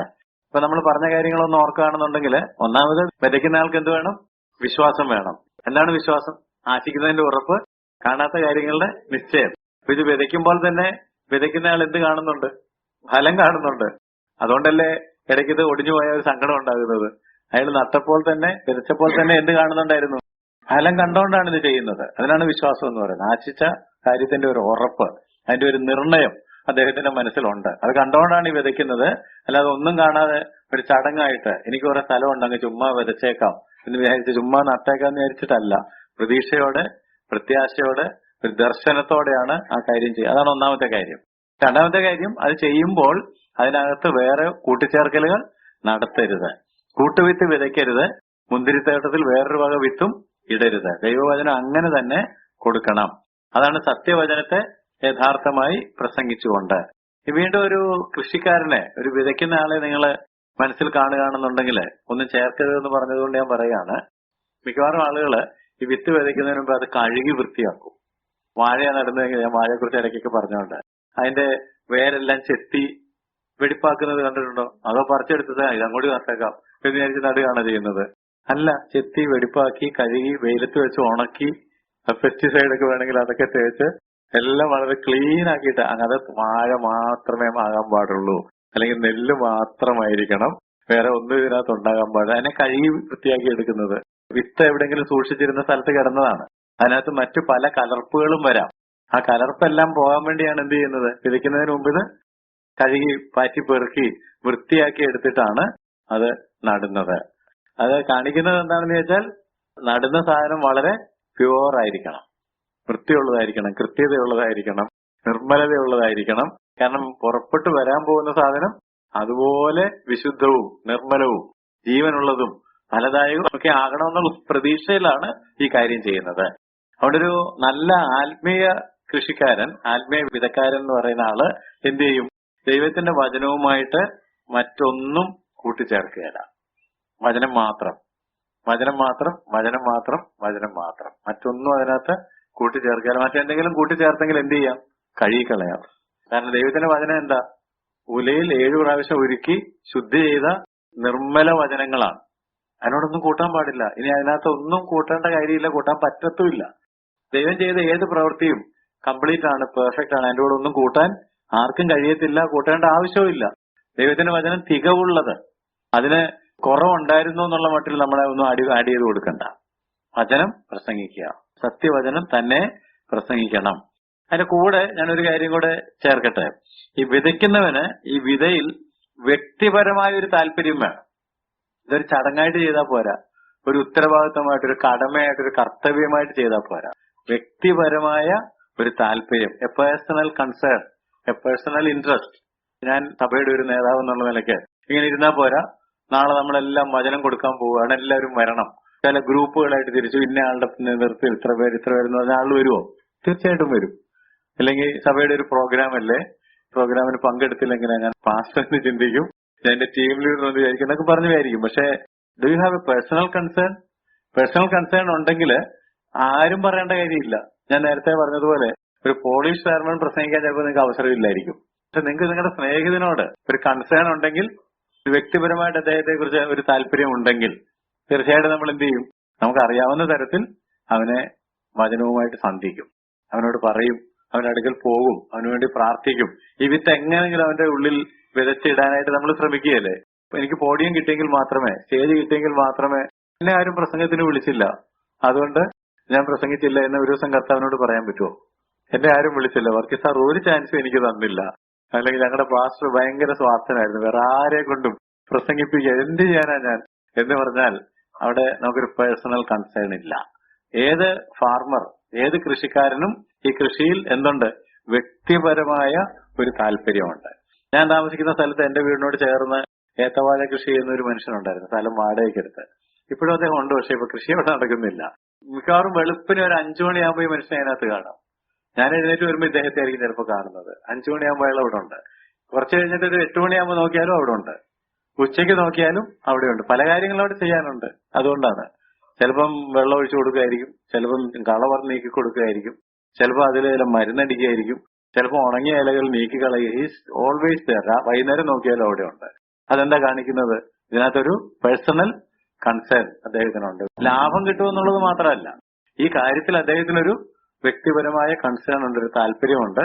ഇത് നന്നാകണം, ഫലം ഉണ്ടാകണം, അതിന് ഞാൻ എന്റെ ശ്രദ്ധ ഇവിടെ കൊടുത്തെങ്കിലേ ഒക്കുള്ളൂ എന്നുള്ള ഒരു ആഗ്രഹത്തോടെ അദ്ദേഹം അത് ചെയ്യുന്നുണ്ട്. ഏത് കൃഷിക്കാരനും അങ്ങനെയാണ്. ഇപ്പം ഇപ്പോഴത്തെ തലമുറയ്ക്ക് പലപ്പോഴും അത് അറിയാൻ പാടില്ലായിരിക്കും. വെളുപ്പാൻ കാലത്ത് എഴുന്നേറ്റ് പോയി ചക്രം ചവിട്ടി വെള്ളം കണ്ടത്തിൽ കയറ്റുന്ന പിതാക്കന്മാരൊക്കെ ഉള്ള കാലം ഉണ്ടായിരുന്നു. പിള്ളേർ കിടന്നുറങ്ങായിരിക്കും. അവര് വ്യക്തിപരമായിട്ട് പോയി പണി ചെയ്തിട്ടാണ് വരുന്നത്. ഇടയ്ക്ക് പോയി പിന്നെയും ചക്രം ചവിട്ടിയോ വെള്ളം കോരി ഒഴിച്ചോ വെള്ളം കൂടുതലാണെങ്കിൽ തുറന്നു വിട്ടോ ഒക്കെ അറ്റൻഡ് ചെയ്യുന്നത് നിങ്ങളൊന്ന് മനസ്സിൽ കണ്ടു നോക്കി. അപ്പൊ അവർക്ക് കൺസേൺ ഉണ്ടോ? കൊണ്ട് they are very personally concern. ഈ ഒരു കൺസേൺ നമുക്ക് ദൈവവചനം കൊടുക്കുന്ന കാര്യത്തിൽ വേണം. അതുകൊണ്ടാണ് 126 സങ്കീർത്തനത്തിന്റെ 5-6 വാക്യങ്ങളിൽ നമ്മൾ വായിക്കുന്നത്. 126-ന്റെ 5-6 കണ്ണുനീരോടെ വിതയ്ക്കുന്നവൻ ആർപ്പോടെ കൊയ്യും, വിത്ത് ചുമന്നും കരഞ്ഞും വിതച്ചും കൊണ്ട് നടക്കുന്നു, കറ്റ ചുമന്നും ആർത്തും കൊണ്ടുവരുന്നു. കണ്ടോ? അപ്പം ഭയങ്കര കഷ്ടപ്പെട്ട് ബുദ്ധിമുട്ടി പേഴ്സണൽ കൺസേൺ എടുത്ത് ആണ് ഈ വിത നടത്തുന്നത്. ഫലം പുറപ്പെട്ടു കഴിയുമ്പോൾ ആർത്ത് കറ്റ ചുമന്നുകൊണ്ട് വരുന്നു എന്നുള്ള കാര്യം ഓർക്കുക. അപ്പൊ ഇവിടെ സീഡ്സിനെ, വിത്തുകളെ നനയ്ക്കുന്നത് ഒരു പക്ഷെ കണ്ണുനീര് കൊണ്ടാണ്. മറ്റേ വെള്ളമൊക്കെ ഒഴിച്ചു കൊടുത്ത് കാണും. അദ്ദേഹത്തിന്റെ അധ്വാനത്തിന് പിന്നിൽ എന്തുണ്ട്? കണ്ണുനീരുണ്ട്. കണ്ണുനീരോടെ വിതയ്ക്കുന്നവൻ ഒരു വലിയ കൊയ്ത്ത് പ്രതീക്ഷിച്ചുകൊണ്ടാണ് ഈ കാര്യം ചെയ്യുന്നത്. അതുകൊണ്ടാണല്ലോ കറ്റ ചുമന്ന് ആർത്ത് തിരിച്ച് വരുന്നു എന്ന് പറയുന്നത്. അപ്പൊ ഒരു പ്രതീക്ഷയോടെ, വിശ്വാസത്തോടെ ഈ ജോലി താൻ ചെയ്തുകൊണ്ടിരിക്കുകയാണ് എന്നുള്ള കാര്യം പ്രത്യേകം ശ്രദ്ധിക്കുക. മാത്രമല്ല, വിതയ്ക്കുന്ന ആളുകൾ ഒരിക്കലും സ്വാർത്ഥരല്ല. പാർട്ട്ണർഷിപ്പ് എന്ന് പറയുന്ന ഒരു കാര്യമുണ്ട്. പാർട്ട്ണർഷിപ്പ് അതില്ലാതെ കൂട്ട് സഹോദരന്മാരും കൂട്ടു വേലക്കാരും ഇല്ലാതെ നോക്കുകയല്ല. കാരണം നമുക്ക് അടുത്ത കണ്ടക്കാരന്റെയും അല്ലെ അങ്ങേപ്പുറത്തുള്ള ആളുടെയും ഇങ്ങേപ്പുറത്തുള്ളവരുടെ ഒക്കെ സഹകരണം വേണം. ചിലപ്പോൾ ഒരു ടീം വർക്കായിട്ട് എല്ലാം എനിക്ക് തന്നെ ചെയ്യാൻ പറ്റുകയില്ലായിരിക്കും. അപ്പൊ അതിന്റെ കൂടെ കുറച്ച് ജോലിക്കാരെ കൊണ്ടുപോണ്ടി വരും. അപ്പൊ അവരെ എല്ലാം കൂട്ടി അവർക്ക് നേതൃത്വം കൊടുത്ത് അവരെ കൊണ്ട് പണിയെടുപ്പിക്കുകയും കൂടെ നിന്ന് പണിയുകയും ഇങ്ങനെയൊക്കെയാണ് കൃഷി ചെയ്യുന്നത്. അല്ലാതെ കുറെ പണിക്കാരെയും കൂടി വിട്ടേക്കുന്നു എന്നിട്ട് നിങ്ങളവിടെ പോയി ഇന്നെ ഇപ്പൊ അങ്ങനെയൊക്കെ ഉണ്ടായിരിക്കും. അതുകൊണ്ടാണ് വേണ്ട പോലെ ഫലം കിട്ടാത്തത്. പക്ഷെ പഴയ കർഷകരൊക്കെ, യഥാർത്ഥ കർഷകരൊക്കെ അവരും കൂടെ നിന്നിട്ടാണ്, അത് കൂടെ പണിക്കാരെ കൂട്ടിയെന്നിരിക്കും, പക്ഷെ അവരും കൂടെ നിന്നിട്ടാണ്, ഒരുമിച്ചാണ് ഈ കാര്യങ്ങൾ. സോ പാർട്ട്ണർഷിപ്പ്, വർക്കിംഗ് ടുഗദർ, ഒരുമിച്ച് പ്രവർത്തിക്കുകയാണ് ചെയ്യുന്നത്. പങ്കാളിത്തം എന്ന് പറയുന്നതുണ്ട്. അപ്പൊ അത് ഏത് നല്ല വിളവിന്റെയും പിന്നിലുള്ളതാണ് പങ്കാളിത്ത പ്രവർത്തനം. കർത്താവ് അയച്ചപ്പോഴും എങ്ങനെ അയച്ചത്? ഓരോരുത്തരും പോയി നിങ്ങളുടെ സൗകര്യം പോലെ പ്രസംഗിച്ചിട്ട് തിരിച്ചു പോവാ എന്നാണോ പറഞ്ഞത്? അല്ല. പിന്നെ എങ്ങനെ? ഈരണ്ട് പാർട്ട്ണർഷിപ്പ് പഠിക്കാൻ വേണ്ടി ഈരണ്ടായിട്ടാണ് അയച്ചത്. ടീമായിട്ടാണ് അയച്ചത്. എന്തിനാ? ഒരുമിച്ച് പ്രവർത്തിക്കാൻ പഠിക്കാൻ വേണ്ടിയാണ്. കാരണം ഈ ദൈവത്തിന്റെ വേലയെന്ന് പറയുന്നത്, വചനം വിതയ്ക്കുക എന്ന് പറയുന്നത് ഒരു സെൽഫിഷ് പരിപാടിയല്ല. ഇതൊരു കൂട്ട് കൃഷിയാണ്. പലര് ചേർന്നാണ് ഈ പ്രവർത്തനത്തിനകത്ത് പങ്കാളികളാകുന്നത്. പാർട്ട്ണർഷിപ്പ് അല്ലെങ്കിൽ പങ്കാളിത്തം എന്ന് പറയുന്നത് വളരെ പ്രധാനപ്പെട്ട കാര്യമാണ്. പങ്കാളികളാകണം. എല്ലാവരും ചിലപ്പോൾ പ്രസംഗിക്കുകയായിരിക്കുകയല്ല. ചിലപ്പോൾ ഒരാൾ വിതയ്ക്കുകയായിരിക്കും, ഒരാൾ കളയെടുക്കുകയായിരിക്കും, ഒരാൾ വെള്ളം തിരിക്കുകയായിരിക്കും, ഒരാൾ വരമ്പ് കിളക്കുകയായിരിക്കും. ഇതെല്ലാം കൂടെ ചേരുമ്പോഴാണ് ആ കൃഷി ഏറ്റവും മനോഹരമായി തീരുന്നത്. വിത്ത് വിതയ്ക്കുക എന്ന് പറയുന്നതിനകത്ത് പാർട്ട്ണർഷിപ്പ്, പങ്കാളിത്തം ഉണ്ടെന്നുള്ള കാര്യം മറക്കരുത്. കൊരിന്ത്യലേഖനത്തില് 1 കൊരിന്ത്യലേഖനം 3-ാം അധ്യായത്തിന്റെ 6-ാം വാക്യം, ഞാൻ നട്ടു, അപ്പല്ലോസ് നനച്ചു. ആണ്, രണ്ടുപേരാണ്. പൗലോസിന്റെ പക്ഷം അപ്പല്ലോസിന്റെ പക്ഷം എന്ന് പറഞ്ഞപ്പോ പൗലോസ് പോയി അങ്ങനെ പറയുന്നത് ശരിയല്ല. ഒരാൾ നട്ടു, മറ്റേയാള് നനച്ചു. ഈ രണ്ടുപേരും കൂടെയാണ് ഈ കാര്യം ചെയ്തതെന്ന് പറഞ്ഞത്. ഞാൻ നട്ടു, അപ്പല്ലോസ് നനച്ചു, ദൈവമാണ് വളരുമാറാക്കിയത്. ഞാൻ നേരത്തെ പറഞ്ഞ പോലെ നട്ടാലും നനച്ചാലും വളരണമെന്നില്ലായിരുന്നു. വളരുമാറാക്കിയത് ദൈവം ആണ്. God giveth the increase. 1 കൊരിന്ത്യലേഖനം 3-6 ആണ്. അപ്പൊ ഈ ആശയം യേശു തന്റെ ശിഷ്യന്മാരെ അതിശക്തമായിട്ട് പഠിപ്പിച്ചിട്ടുണ്ട്. ഏറ്റവും നന്നായിട്ട് പഠിപ്പിച്ച ഒരു സ്ഥലം ഞാൻ നിങ്ങൾക്ക് കാണിക്കുകയാണെങ്കിൽ, യോഹന്നാൻ 4-ാം അധ്യായത്തില് ശമരിയ സ്ത്രീയെ യേശു കണ്ടുമുട്ടുന്ന കിണറ്റുകരയിൽ ഇരുന്ന് ശിഷ്യന്മാരെ പഠിപ്പിച്ചൊരു കാര്യമുണ്ടല്ലോ. അപ്പൊ അവിടെ ഒരു കൊയ്ത്ത് നടന്നു. വാസ്തവത്തിൽ ഒരു സ്ത്രീയെ യേശു കർത്താവിലേക്ക് അല്ലെങ്കിൽ യഥാർത്ഥ ആത്മീയതയിലേക്ക് കൊണ്ടുവന്നു. അവള് പോയിട്ട് ശമരിയ പട്ടണത്തിലുള്ള എല്ലാവരെയും വിളിച്ചുകൊണ്ട് വന്നു. അത് കഴിഞ്ഞിട്ട് കർത്താവ് ശിഷ്യന്മാരെ അവിടെ ഇരുത്തി പഠിപ്പിച്ചപ്പോൾ ഈ കൊയ്ത്തിനെയും വിതയെയും കുറിച്ച് ഒരുപാട് കാര്യങ്ങൾ പറഞ്ഞു. 4-ാം അധ്യായത്തിന്റെ 35 മുതൽ 38 വരെയുള്ള വാക്യങ്ങൾ നോക്കുക. യോഹന്നാൻ 4:35 മുതൽ 38 വരെ. പ്രധാനപ്പെട്ട കാര്യങ്ങൾ ഞാൻ പറയാം. വിതയ്ക്കുന്നവനും കൊയ്യുന്നവനും ഒരുമിച്ച് സന്തോഷിപ്പാൻ തക്കവണ്ണം കൊയ്യുന്നവൻ കൂലി വാങ്ങി നിത്യജീവനിലേക്ക് വിളവ് കൂട്ടിവെക്കുന്നു. രണ്ടും രണ്ടുപേരായിരിക്കും ചിലപ്പോ. ഒരാൾ വിതച്ചു, വേറൊരാള് കൊയ്തു. പാർട്ട്ണർഷിപ്പ്, പങ്കാളിത്തം ആവശ്യമുണ്ട്. വിതയ്ക്കുന്നവർ വേണം, കൊയ്യുന്നവർ വേണം. വിതച്ചവൻ തന്നെ കൊയ്തിരിക്കണമെന്നില്ല. അപ്പൊ വിതയ്ക്കുന്നവരും കൊയ്യുന്നവരും ഒരുമിച്ച് സന്തോഷിപ്പാൻ തക്കവണ്ണം കൊയ്യുന്നവൻ കൂലി വാങ്ങി നിത്യജീവനിലേക്ക് വിളവ് കൂട്ടിവെക്കുന്നു. അവിടെ വേറെ ചില കാര്യങ്ങൾ പറയുന്നുണ്ട്. വിതയ്ക്കുന്നത് ഒരുത്തൻ, കൊയ്യുന്നത് മറ്റൊരുത്തൻ എന്നുള്ള പഴഞ്ചൊല്ലി ഇതിൽ ഒത്തിരിക്കുന്നു. അപ്പൊ പണ്ടേ അവരുടെ നാട്ടിൽ ഈ പറച്ചിലുണ്ടെന്ന്. വിതയ്ക്കുന്നത് ഒരുത്തൻ, കൊയ്യുന്നത് മറ്റൊരുത്തൻ. വീണ്ടും പറഞ്ഞു, നിങ്ങൾ അധ്വാനിച്ചിട്ടില്ലാത്തത് കൊയ്യുവാൻ ഞാൻ നിങ്ങളെ അയച്ചിരിക്കുന്നു. ശമരിയയിൽ അതാ സംഭവിച്ചത്. നിങ്ങൾ അധ്വാനിച്ചിട്ടില്ല. കാരണം അവർക്ക് ശമരിയക്കാരോട് ഭയങ്കര അലർജി ആയിരുന്നു. എന്തിനാ ഈ സ്ത്രീയോട് എന്താ സംസാരിക്കുന്നതെന്നൊക്കെ അവർക്ക് തോന്നിക്കാണും. അപ്പം അവരല്ല അധ്വാനിച്ചത്, അവരധ്വാനിക്കാത്തത് പക്ഷെ കൊയ്യുവാൻ ഞാൻ നിങ്ങളെ അയച്ചിരിക്കുന്നു. മറ്റുള്ളവർ അധ്വാനിച്ചു, അവരുടെ അധ്വാന ഫലത്തിലേക്ക് നിങ്ങൾ പ്രവേശിച്ചിരിക്കുന്നു. അപ്പൊ അതുകൊണ്ട് വിതയ്ക്കുമ്പം നമ്മൾ അറിയേണ്ട ഒരു പ്രധാനപ്പെട്ട കാര്യം, വിതയ്ക്കുന്നതിനകത്ത് കോമ്പറ്റീഷൻ ഇല്ല, വിതയ്ക്കുന്നതിനകത്ത് മത്സരമില്ല. ഇപ്പൊ ഭയങ്കര മത്സരം. ഈ ക്രിസ്തീയ വേലയുടെ മേഖല എന്തിന്റെ മേഖലയായിട്ട് മാറിയിട്ടുണ്ട്? ഭയങ്കര മത്സരമാണ്. ചോദിക്കും, നിങ്ങൾക്ക് ആക്ടിവിറ്റീസ് എന്തൊക്കെയാണ്? നിങ്ങളിപ്പോ സുവിശേഷം പ്രസംഗിക്കാറുണ്ടോ?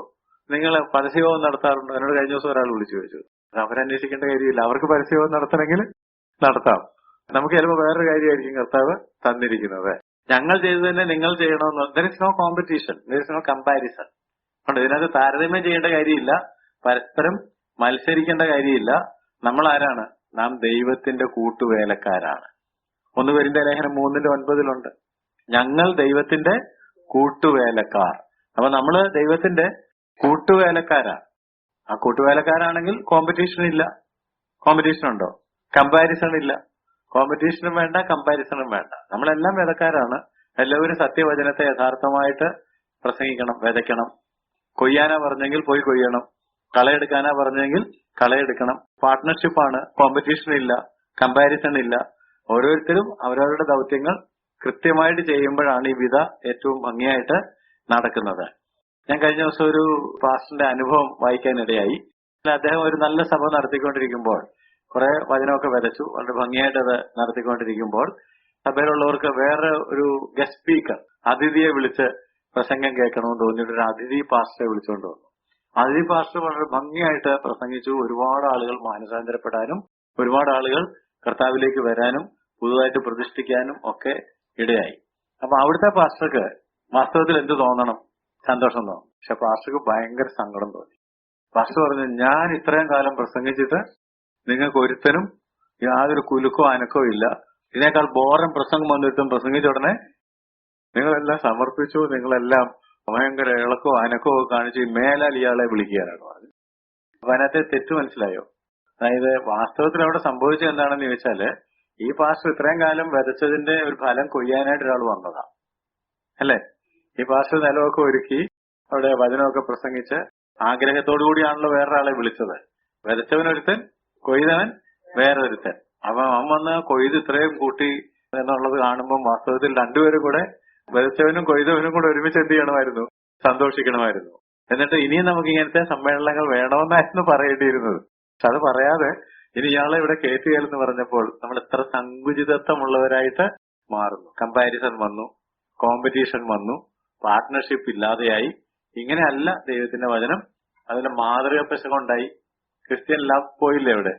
പല വിശ്വാസികളും പെട്ടെന്ന് നോട്ട് ചെയ്ത് കാണും, എന്താ ഇയാൾ ഇങ്ങനെ പ്രതികരിച്ചത്, ഇത് ശരിയല്ലല്ലോ. പല കുഴപ്പങ്ങളാണ് അവിടെ ഉണ്ടായത്. അതുകൊണ്ട് ഈ വിതയ്ക്കുന്ന കാര്യത്തില് കോമ്പറ്റീഷൻ ഇല്ല, കമ്പാരിസൺ ഇല്ല. നമുക്ക് ദൈവത്തിന്റെ കൂട്ടുവേലക്കാരാണ് എന്ന് ഓർത്ത് എല്ലാവരും മാറ്റമില്ലാത്ത ദൈവത്തിന്റെ വചനം ഒരുപോലെ പ്രഘോഷിക്കുവാനായിട്ട് തയ്യാറാകേണ്ടതാണ് എന്നും ഞാൻ നിങ്ങളെ ഓർമ്മപ്പെടുത്തുകയാണ്. വിതയ്ക്കുന്നതിന്റെ മറ്റൊരു പ്രധാനപ്പെട്ട ക്വാളിറ്റി എന്താണെന്ന് ചോദിച്ചാല് ക്ഷമ. ഏത് കൃഷിക്കാരനും എന്ത് വേണം? ക്ഷമ വേണം. ഓവർനൈറ്റ് നമുക്ക് നട്ടേച്ച് നാളെ പോയി ഫലം കൊയ്യാനായിട്ട് കഴിയത്തില്ല. യാക്കോബ് അത് പറയുന്നുണ്ട്. യാക്കോബ് 5:7 ആക്കുന്നവർ, പ്രാകൃതന്മാർ, ആത്മാവില്ലാത്തവർ. അപ്പൊ ഒരു പ്രഭാഷണം കഴിയുമ്പോഴത്തേക്ക് ചിലപ്പോൾ നമ്മളോടൊക്കെ ചോദിക്കുന്നത്, നിങ്ങളുടെ ചർച്ചിൽ ഗസ്റ്റുകളെ എന്താ ഒരുപാട് കാണാത്ത? ഗസ്റ്റ് വന്ന് പ്രസംഗിച്ചു പോയി കഴിഞ്ഞാൽ പിന്നെ ഉണ്ടായ ഭിന്നത പരിഹരിച്ചെടുക്കണമെന്നുണ്ടെങ്കിൽ പിന്നെ കുറെ നാൾ വേണം. മനസ്സിലാവുന്നുണ്ട് ഞാൻ പറയുന്നത്? വരുന്ന പല ആളുകളും ശ്രമിക്കുന്നത് എന്താണ്, എനിക്കറിയാവുന്ന ഒരു സഭയില് ഒരുപാട് മെമ്പേഴ്സ് ഉള്ളതാണ്. എന്നെ ഇവിടെ ഇടയ്ക്ക് വിളിക്കുമായിരുന്നു. വിളിച്ചപ്പം അവിടുത്തെ പാസ്റ്റർ പറഞ്ഞത്, സാറിനെ ധൈര്യമായിട്ട് വിളിക്കാൻ, കാരണം ഇവിടുന്ന് ആരെ അടിച്ചുകൊണ്ട് പോവുകയായിരുന്നു. വരുന്ന പല ആളുകളും അവിടുന്ന് ആളുകളെ അടിച്ചു മാറ്റി സഭ ഉണ്ടാക്കിയിട്ടുണ്ട്, വേറൊരു സഭ. കാരണം അതിന് മാത്രം അവിടെ ആളുകളുണ്ട്. അപ്പൊ അവിടുന്ന് ആളുകളെ അടിച്ചുകൊണ്ട് പോരാൻ പറ്റും. അപ്പൊ അവരെന്താ വിതച്ചത്? ഭിന്നത വിതച്ചു. ഡിസ്കോർഡ്. ഭിന്നത ആത്മാവിൽ വിതച്ചതാണോ? ഭിന്നതയുടെ ആത്മാവ് ദൈവത്തിന്റെ ആത്മാവല്ല, ജഡത്തിലാണ് വിതയ്ക്കുന്നത്. അതുപോലെ തന്നെ ദ്വന്ദ്വപക്ഷങ്ങൾ, ഇടർച്ചകൾ ഉണ്ടാക്കുന്ന ആളുകളുണ്ട്. ഈ പ്രസംഗം വഴി ഇതൊക്കെ ചെയ്യാം. കർഷകർക്ക് അടിയുണ്ടാക്കാൻ വേണമെങ്കിൽ. പക്ഷെ രണ്ടുപേര് തമ്മിൽ അടിയുണ്ടാകുന്ന കേസ് ഇഷ്ടം പോലെ ഉണ്ട്. വെട്ടും കുത്തും ഒക്കെ ഉണ്ടായിട്ടുണ്ട്. ഉണ്ടാകാറില്ലേ? വരമ്പിൽ നിന്ന് ഇങ്ങോട്ട് വെള്ളം കയറിയെന്നും ഇവിടുന്ന് ഒരു തല അങ്ങോട്ട് ചെന്നൊക്കെ പറഞ്ഞിട്ട് അതിർത്തിക്കകത്തേക്ക് മരമൊക്കെ ആണെങ്കിൽ കമ്പ് അങ്ങോട്ട് നീണ്ടുവന്ന് വെട്ടി അപ്പുറത്തേക്ക് എറിഞ്ഞു, രണ്ടുപേരും തമ്മിൽ അടിയുണ്ടായി. ഇതൊക്കെ ഉണ്ടാകുന്നുണ്ട്. കണ്ടിട്ടില്ലേ? ഭിന്നത, ഡിസ്കോർഡ്, ജഡത്തിലുള്ള കാര്യങ്ങൾ, ദ്വന്ദ്വപക്ഷം, ഇടർച്ചകൾ, ഇതൊക്കെ വിതയ്ക്കാം. പക്ഷെ ഇതൊന്നും വിതയ്ക്കാനല്ല ദൈവം നമ്മളെ വിളിച്ചേക്കും. വിതക്കാരൻ എങ്ങനെയുള്ളവനായിരിക്കണം?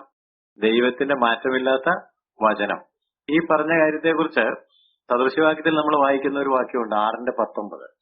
ദൈവത്തിന് വെറുപ്പുള്ള, അറപ്പുള്ള കുറെ കാര്യങ്ങളെ കുറിച്ച് അവിടെ പറഞ്ഞിരിക്കുന്നത്. ഭോഷ്ക് പറയുന്ന കള്ളസാക്ഷിയും സഹോദരന്മാരുടെ ഇടയിൽ വഴക്കുണ്ടാക്കുന്നവനും യഹോവയ്ക്ക് അറപ്പും വെറുപ്പും ആകുന്നു. അപ്പൊ നമ്മളെ ദൈവം വിളിച്ചിരിക്കുന്നത് ഭിന്നത ഉണ്ടാക്കാനും അറപ്പും വെറുപ്പും ഉള്ള കാര്യങ്ങൾ വിതയ്ക്കാനും അല്ല. പിന്നെ എന്തിനാണ്? മാറ്റമില്ലാത്ത ദൈവത്തിന്റെ വചനം അതേപടി പ്രഘോഷിക്കാനായിട്ടാണ്. Call to show the truth of the word of God. ദൈവവചനത്തിന്റെ സത്യവചനത്തെ യഥാർത്ഥമായിട്ട് പ്രസംഗിക്കാനായിട്ടാണ് നമ്മളെ വിളിച്ചിരിക്കുന്നത്.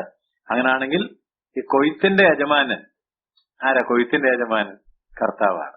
കൊയ്ത്തിന്റെ യജമാനൻ വരുമ്പോൾ നമ്മളെ ഏൽപ്പിച്ച ജോലി വിശ്വസ്തയോടെ ചെയ്തോ എന്നുള്ളതായിരിക്കും ഒന്നാമത് വിലയിരുത്തപ്പെടുന്നത്. ഏൽപ്പിച്ച ജോലി വിതയ്ക്കലാണ്. അവിടെ പല ദൗത്യങ്ങൾ വേറെ ഉണ്ടാവും. ആ ദൗത്യങ്ങളിലൊക്കെ ഓരോന്ന് നമ്മൾ ഏൽപ്പിച്ചു കാണും. അതൊക്കെ നന്നായിട്ട് ചെയ്തോ, നല്ലവനും വിശ്വസ്തനുമായ ദാസനെ യജമാനന്റെ സന്തോഷത്തിലേക്ക് പ്രവേശിക്കുക എന്ന് കർത്താവ് പറയുന്നത് കേൾക്കണമെന്നുണ്ടെങ്കിൽ നാം ഈ പറഞ്ഞ കാര്യങ്ങളെല്ലാം ശ്രദ്ധിക്കേണ്ടതാണ്. വിശ്വാസത്തോടെ വിതയ്ക്കണം. കൂട്ടുവിത്ത് വിതയ്ക്കരുത്. കണ്ണുനീരുകൊണ്ട് ആ വിത്തിനെ നനയ്ക്കണം. ഒരു കൊയ്ത്ത് പ്രതീക്ഷിച്ചുകൊണ്ട് വേണം വിതയ്ക്കാനായിട്ട്. പങ്കാളിത്തം നാം അനുവദിക്കണം. കോമ്പറ്റീഷൻ വേണ്ട, കമ്പാരിസൺ വേണ്ട. സെൽഫിഷായിട്ടല്ല ഇത് ചെയ്യേണ്ടത്. വളരെ ക്ഷമയോടെ ഈ ജോലി ചെയ്യണം. ഒരിക്കലും ജഡത്തിൽ നിന്ന് വിതയ്ക്കരുത്. ഇതാണ് വിതക്കാരനെ കുറിച്ച് എനിക്ക് ഓർമ്മപ്പെടുത്താനുള്ളത്. അടുത്ത ക്ലാസ്സിൽ നമുക്ക് നിലം എന്താണ് എന്നുള്ളത് പരിശോധിക്കാം. അപ്പം വിത്ത് എന്താണെന്ന് കണ്ടു, വിതയ്ക്കുന്നവൻ ആരാണെന്ന് കണ്ടു. ഇനി ഈ വിത്ത് വീഴുന്ന നിലം എന്താ എന്നുള്ളത് നമുക്ക് അടുത്ത ക്ലാസ്സിൽ പരിശോധിക്കാം. പ്രാർത്ഥിക്കാം. കർത്താവേ, സുഖിതാവേ, ഞങ്ങൾക്ക് തന്ന കൂട്ടായ്മയ്ക്കായിട്ട് നന്ദിയോടെ സ്തോത്രം ചെയ്യുന്നു. തിരുവചന സത്യങ്ങൾക്കായിട്ട് സ്തോത്രം. നിന്റെ വചനം വിതയ്ക്കുവാൻ തക്കവണ്ണം ദൈവത്തിന്റെ കൂട്ടുവേലക്കാരാകുവാനായിട്ട് വലിയൊരു പദവി, ഉന്നതമായ ഒരു വിളി ഞങ്ങൾക്ക് തന്നതിനായിട്ട് നന്ദിയോടെ സ്തോത്രം. എന്നാൽ കർത്താവേ, കൊയ്ത്തിന്റെ യജമാനോട് പൂർണ്ണ വിശ്വസ്തതയും വിധേയത്വം ഉള്ളവരായിട്ട് ഈ വേല കർത്താവ് ചെയ്യുവാൻ തക്കവണ്ണം ഞങ്ങളെ സഹായിക്കണമെന്ന് പ്രാർത്ഥിക്കുന്നു.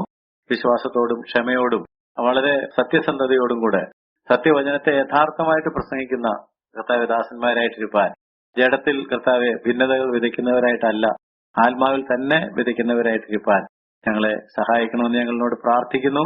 കർത്താവ് കണ്ണുനീരോടെ വിതച്ച് ആർപ്പോടെ കൊയ്തുകൊണ്ട് വരുവാൻ തക്കവണ്ണം കർത്താവ് ഞങ്ങളെ സഹായിക്കണം. ഞങ്ങളെ ഏൽപ്പിച്ചിരിക്കുന്ന ദൗത്യങ്ങൾ കർത്താവ് ഒരു കോമ്പറ്റീഷനും ഒരു കമ്പാരിസണും ഇല്ലാതെ കർത്താവെ നിസ്വാർത്ഥമായിട്ട് ചെയ്യുവാനായിട്ട്, ഒരു പങ്കാളിത്തത്തോടെ കാര്യങ്ങളൊക്കെ ചെയ്യുവാനായിട്ട്, ഒരു ടീം സ്പിരിറ്റോടെ ചെയ്യുവാനായിട്ട് അവിടുന്ന് ഞങ്ങളെ സഹായിക്കണം. നിന്റെ ആത്മാവിനാൽ കൂടുതൽ വചന സത്യങ്ങളിലേക്ക് വരും ദിവസങ്ങളിൽ ഞങ്ങളെ നടത്തണം. അത് അനുവർത്തിക്കുവാനുള്ള ആർജവവും കൃപയും തരണമെന്ന് പ്രാർത്ഥിക്കുന്നു. യേശുക്രിസ്തുവിന്റെ നാമത്തിൽ ഞങ്ങളുടെ പ്രാർത്ഥനകളെ കേൾക്കണമേ. ആമേൻ.